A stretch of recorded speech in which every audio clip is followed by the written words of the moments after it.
Entre nos cultures.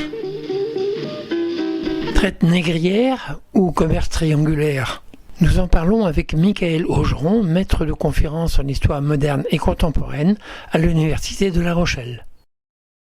L'université est présente encore aujourd'hui pour parler de l'esclavage. Oui, c'est un des thèmes donc très stratégiques dans le plan de recherche de l'Université de La Rochelle en particulier, mais aussi d'autres universités liées au littoral, c'est évident. Voilà. Et vous faites des travaux avec Nantes et avec Bordeaux sans doute? Voilà, donc on travaille en équipe, enfin disons plutôt en réseau, donc pour des publications collectives, donc communes, afin de confronter nos résultats d'un port à l'autre, de poser de nouvelles problématiques, voilà, et puis d'essayer d'avancer ensemble sur la connaissance de ce passé, quoi.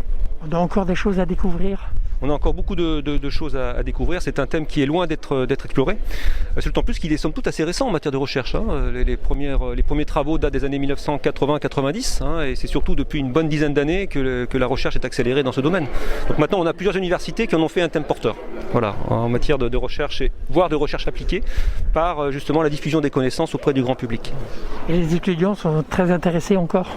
J'ai l'impression que les étudiants sont intéressés par cette thématique. En tout cas à La Rochelle, tous les étudiants l'évoquent, le voient en cours, le traitent en cours à travers tout un ensemble de documents qu'on leur donne à analyser. Donc c'est aussi un thème qui est bien présent sur le plan pédagogique, tout à fait. Comme il l'est dans les collèges et les lycées. Quand on m'attaque un petit peu sur la traite négrière, je réponds commerce triangulaire. Oui, c'est du commerce triangulaire, même si on pourrait être un peu plus nuancé par rapport à cette expression. Et là encore, les travaux sont en cours en ce moment. C'est qu'au XVIe siècle, les Rochelais n'ont pas encore de colonies, comme tous les Français bien évidemment. Et donc on pratique une espèce de traite de prédation. Donc ce n'est pas du commerce triangulaire, mais c'est de la piraterie tout simplement. On va attaquer les négriers ibériques et on va revendre les cargaisons là où elles devaient aller initialement, c'est-à-dire aux Antilles ou au Brésil.